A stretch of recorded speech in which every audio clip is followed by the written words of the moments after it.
Hello guys, welcome back to this YouTube channel. मेरा नाम आशीष शर्मा। स्वागत है फिर से आप सभी का आपके अपने इस यूट्यूब चैनल के एक और न्यू एंड फ्रेश वीडियो में, जहां आज की इस वीडियो में हम बात करने वाले हैं अनाटमी ऑफ स्प्लीन के फर्स्ट पार्ट की। तो देखिए, मैं सबसे पहले आप लोगों को एक बात बता देता हूँ। जो यहाँ पे चिल्लाने वाले हैं कॉपी कॉपी कॉपी प्लीज़, यार थोड़ा सा के मतलब सब्र रखो यार। हर चीज़ यहाँ पे अनाटमी पढ़ रहे हैं। अनाटमी के अंदर मैक्सिमम चीज़ें हम क्या बता सकते हैं, जो उसका स्ट्रक्चर रहेगा वही तो बताएंगे। अब उससे ज़्यादा हाँ, बस ये कि बताने का थोड़ा सा तरीका अलग हो सकता है। तो आप वीडियो को पहले कंप्लीट देखो तो सही। अगर आप वीडियो को अगर आधी देख के अगर आप ये वाली बात चिल्लाते हो copy copy copy copy copy, अरे भाड़ में क्या कॉपी यार। पहले वीडियो को तो पूरा देखो अच्छे से, तब समझ में आएगा कि कहाँ पे कितना कॉपी किया कितना कॉपी नहीं किया। एक्चुअल में ये थी थोड़ी सी साइड वाली बात, बट यहाँ चलते सीधे वीडियो की तरफ बिना किसी देरी के। Now see the anatomy of the spleen. अब देखिए स्प्लीन एक्चुअल में होता क्या है। The spleen is this is the lymphatic organ which is connected to vascular system. Okay, अब देखिए ब्लड वेस्कुलर सिस्टम के थ्रू एक्चुअल में कनेक्टेड रहता है। अब हमने थोड़ी सी देर कुछ टाइम पहले हमने बात की थी थाइमस की। पहले जो इसलिए पिछले वीडियोस में थाइमस की बात की है। तो देखिए थाइमस एक्चुअल में क्या है, this is the primary lymphatic organ. ये कौन सा है, दिस इज द प्राइमरी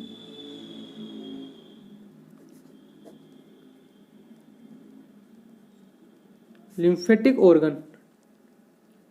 ये प्राइमरी लिम्फेटिक ऑर्गन है। अब मैंने यहाँ पे ये क्यों बताया बीच में लाकर, ये सेकेंडरी लिम्फेटिक ऑर्गन है, इसलिए मैंने आपको यहाँ पर इसको क्या है लिखवाया अलग से। तो यहाँ पर भी आपको क्या करना है, इसके नोट्स जिस तरीके से मैं बना रहा हूँ आप लिखते हुए चलिए। मानी मेरी बात मानिए, बहुत सही है जो मैं आपको बता रहा हूँ। यहाँ पे कंप्लीट आपको एक एक पॉइंट मैं यहाँ पे कवर करवा रहा हूँ। Then see what is this, the second lymphoid organ. ठीक है, ये वो प्राइमरी था, ये सेकेंड लिम्फोइड ऑर्गन है। और यहाँ पे ये क्या होता है, this is the part of mononuclear phagocyte system. ठीक है, this one is the part of mononuclear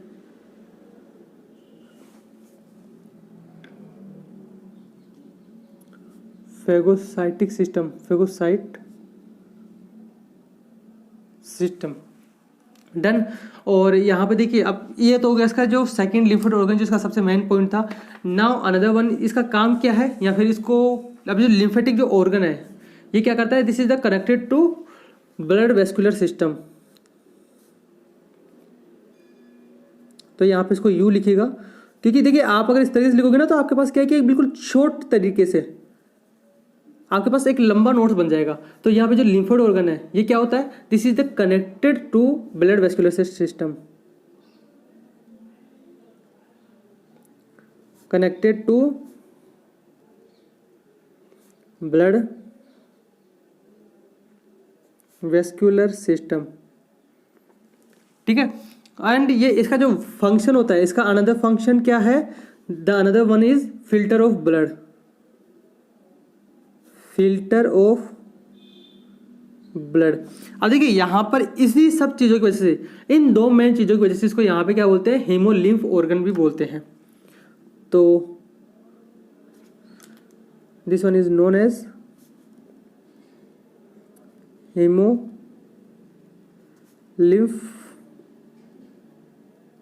organ. तो यहाँ पे ये क्या करता है, this is the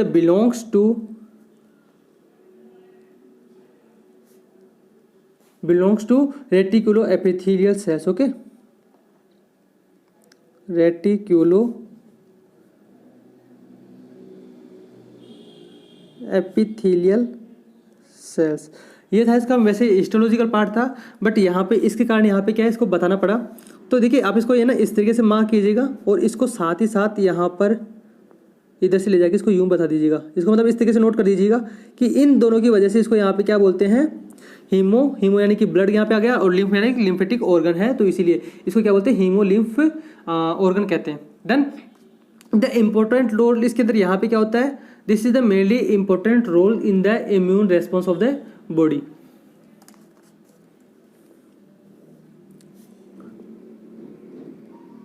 main function इसका क्या है,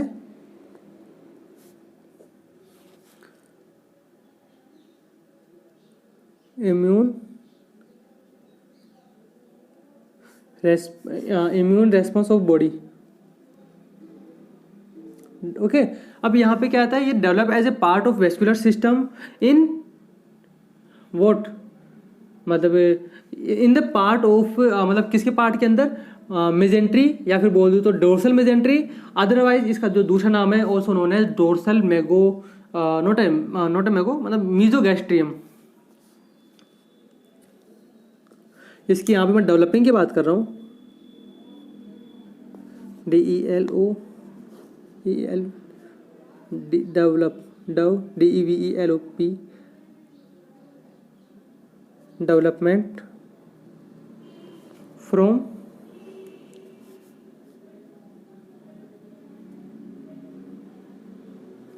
mesentery or also known as dorsal mesentery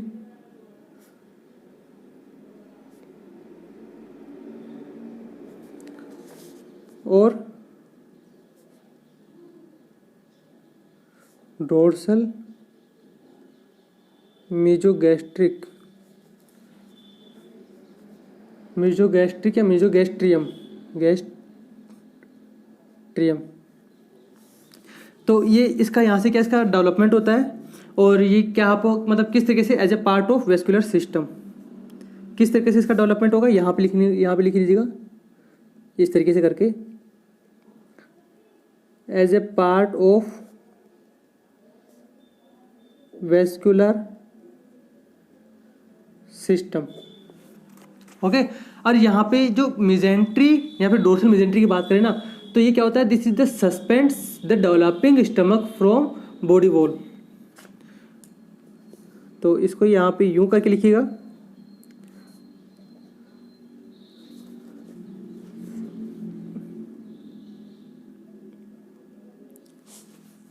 suspends the developing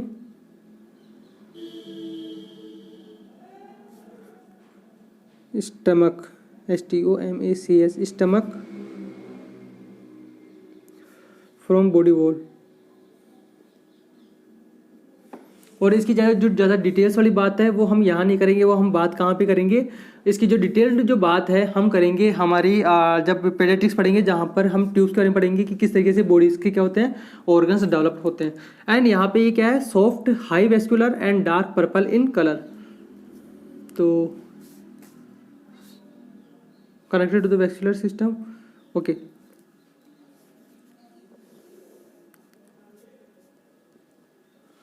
कौन सा, सॉफ्ट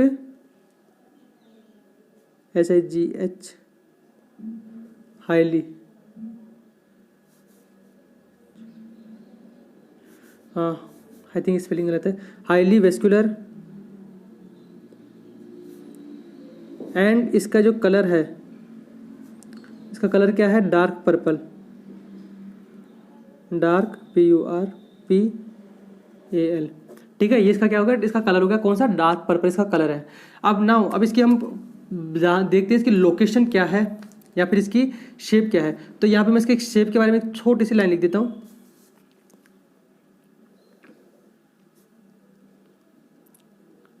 तो यहाँ पे ये कौन सी शेप है, this is known as wedge shaped organ. ठीक है, वेज्ड शेप्ड ऑर्गन, ये हो गई क्या इसकी शेप हो गई। नाउ अब यहाँ पर जो सबसे इंपॉर्टेंट बात है इसकी पोजीशंस या फिर लोकेशन, मैं इसको बोल दूं।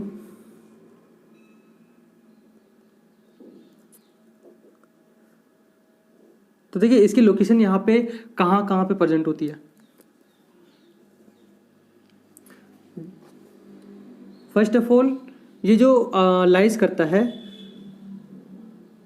लाइज इन, कहाँ पे लाई करता है, हाइपोकॉन्ड्रियम, और कौन सा, लेफ्ट साइड में, क्योंकि स्प्लीन कहाँ होती है, लेफ्ट साइड में होती है, तो left hypochondrium and partially epigastrium, gastrium. ठीक है, अब यहाँ पे जो पार्शियल जो एपिगैस्ट्रियम है, इसमें इसका कौन सा पार्ट आएगा, इसमें इसका कौन सा पार्ट आएगा, this will be the superior extremity of spleen, superior extremity of spleen. ठीक है, ये हो गया इसका पूरा शेप। अब देखिए यहाँ पर इसकी हम लोकेशन तो देख लिए, बट एक्चुअल में अब इसके हम एक्सिस देखते हैं। तो एक्सिस इसका क्या है, this is the present on the long axis of 10th rib. Okay, और ये कौन सी साइड में, लेफ्ट साइड के अंदर है। तो भाई लेफ्ट साइड पे तो आपको ध्यान रखना, किडनी कहाँ होती है, लेफ्ट साइड में होती है। और यहाँ पे ये किस तरीके से आएगा, this will be goes to downward, directly downward, directly forward and the laterally. तो यहाँ पे इन सब के थ्रू एक्चुअल में क्या करेगा, एक एंगल बनाएगा। कौन सा एंगल बनाएगा, angle about 45 degree, angle about 45 degree with the horizontal,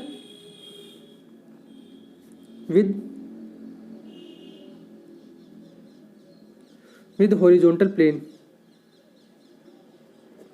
ठीक है, ये हो गया इसकी क्या एक्सिस के बारे में, कि इसका लॉन्ग एक्सिस कहाँ से कहाँ तक करेगा। और ये कहाँ से कहाँ तक प्रेजेंट होता है, 9th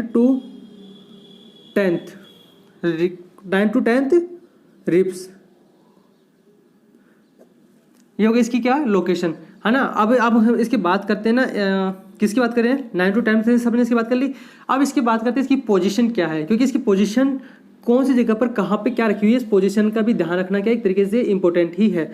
तो इसकी पोजीशंस के बारे में अगर हम बात करें,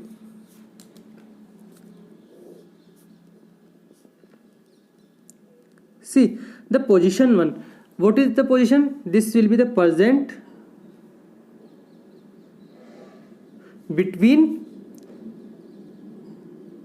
FUNDUS fundus of stomach and diaphragm। ठीक है, तो यहाँ पे क्या करता है, डायफ्राम के अगेंस्ट लाइज करता है in the area of 9 to 10th ribs.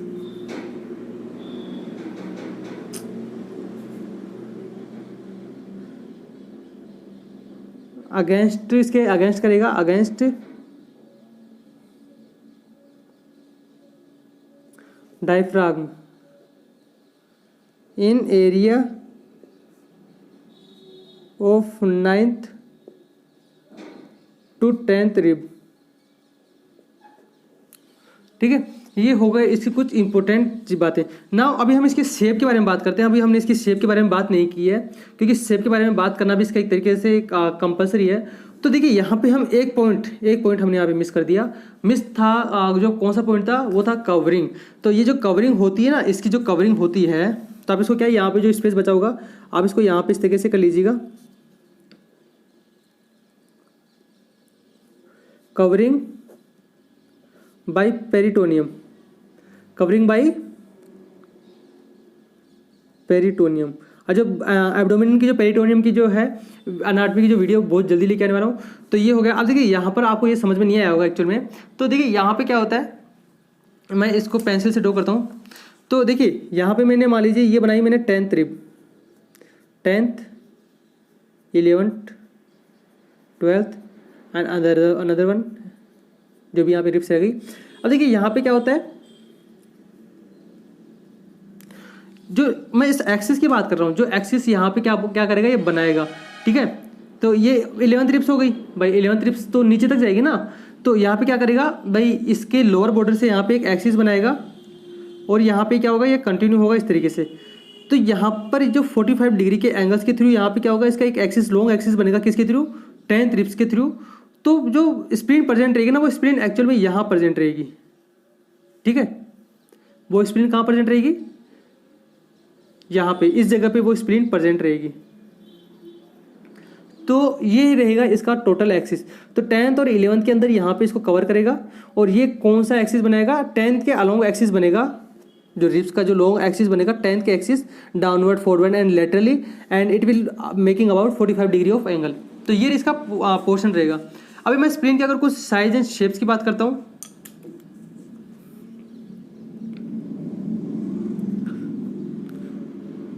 तो देखिए शेप के अंदर यहाँ पे क्या होता है, इसकी थिंक ब्रॉड, मतलब कितनी लंबाई से इसकी कितनी वो होती है। तो यहाँ पे एक्चुअल के अंदर यहाँ पे क्या करता है, ये एक क्या करेगा एक्चुअल में, ये यहाँ पे एक नंबर, ओड नंबर, जिसको क्या बोलते हैं, हेरिरस डक्टम ऑफ ओड नंबर को यहाँ पे क्या करता है, फॉलो करता है। ओके, तो मैं भी इसको यहाँ पे लिखूंगा, जस्ट वेट, तब तक मैं इसके कुछ जनरल थिंग्स, जैसे कि इसकी थिक कितनी होती है, 1 इंच, और यहाँ पे आपको ध्यान रखना 1 inch is equal to 2.5 centimetre.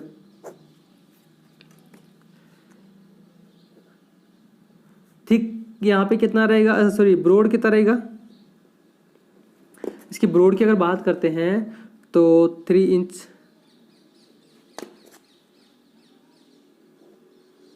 The another one is long कितना रहेगा, 7 इंच, नॉट 7 इंच, 5 इंच। और यहाँ पर ये इसका अगर वेट की बात देखें, वेट के अंदर यहाँ पे कितना रहता है, 7 ओस, OUNCE ओंस। इसका मतलब कितना होता है, 7 ओंस का मतलब होता है 150 ग्राम। ठीक है, तो 150 ग्राम यहाँ पर ये हो गया। अब देखिए इसको ये एक चीज़ फॉलो करती है, ये एक मतलब रूल होता है, उसको फॉलो करता है, जिसका नाम क्या है, उसका नाम भी मैं आपको यहाँ बता देता हूँ, हेरिरस डिक्टम ऑफ ओड नंबर। तो देखिए ये कैसे फॉलो कर रहा है, किस तरीके से फॉलो कर रहा है, 1 3 5 7 9 11 डन। तो देखिए यहाँ पर ये क्या है, जो 1 है एक्चुअल में किसको डिनोट कर रहा है, this is the thickness of spleen. 3 यहाँ पे ब्रॉड, कितनी इसकी ब्रॉड है, 5, दिस इज द लॉन्ग, और we can say that this is the length, we can say length और long, this is its weight and this is its position। अब देखिए यहाँ पे बीच के अंदर हम यहाँ पे 10 को भी काउंट कर सकते हैं। 10 को कैसे काउंट कर सकते हैं, देखिए ये जो 10th है यहाँ पे इसका क्या बन रहा है, लॉन्ग एक्सिस। तो ये इसका जो मेन नंबर है वो क्या है, इसको किस नाम से जाना जाता है, हेरिरस डिक्टम ऑफ ओड नंबर। अब यहाँ पे कोई भी कॉपी अगर ये बोल सकता है कि भाई कॉपी किया है, तो भाई साहब मैं उसका कुछ नहीं कर सकता। जय हिंद, वंदे मातरम, सिर्फ उसको ये वाली बात बोल सकता हूँ, उसके और मुझे यहाँ पे उसको कुछ भी बात नहीं करना है। तो देखिए अब यहाँ पर हमने ये इसकी क्या कर ली, बात कर ली है, बट एक्चुअल के अंदर ये अभी तक खत्म नहीं हुआ है। इसका अभी दूसरा पोर्शन भी मैं बात करूँगा, डिस्कस करूँगा अगले वीडियो में, जहाँ मैं इसके बारे में बात करूँगा। किसके बारे में, इसके फर्स्ट ऑफ ऑल रिलेशंस के बारे में, स्ट्रक्चर्स के बारे में, and then blood supply, nerve supply, lymphatic drainage के बारे में। तो मिलेंगे फिर से अगली वीडियो में कुछ न्यू एंड बेस्ट इन्फॉर्मेशन के साथ में। बट उससे पहले अगर आपको वीडियो पसंद आया हो तो प्लीज़ इस वीडियो को लाइक और शेयर करना मत भूलिएगा, और अगर आप इस चैनल के ऊपर नए हो तो चैनल को सब्सक्राइब भी कर लीजिएगा। अगर आपने अभी तक जो एडुलेशन का ऐप है उसको इंस्टॉल नहीं किया तो उसको इंस्टॉल कर लो। और अगर आपको नोट्स डाउनलोड करने हैं तो डाउनलोड करने के लिए आपको सीधा जाना है वेबसाइट पे। तो वेबसाइट के ऊपर अगर आपको वहाँ पे अगर ये नहीं दिखाई देता या फिर आपको नहीं मिलता है ये वाला ऑप्शन, तो आप सीधा मुझे व्हाट्सअप कीजिए कि आपको ये वाला नोट्स चाहिए। मैं वहाँ पे जो है वेबसाइट के ऊपर उस नोट्स को क्या करूँगा, अपलोड कर दूंगा। तो मिलेंगे फिर से अगले वीडियो में कुछ न्यू एंड बेस्ट इन्फॉर्मेशन के साथ में। तब तक के लिए जय हिंद, वंदे मातरम।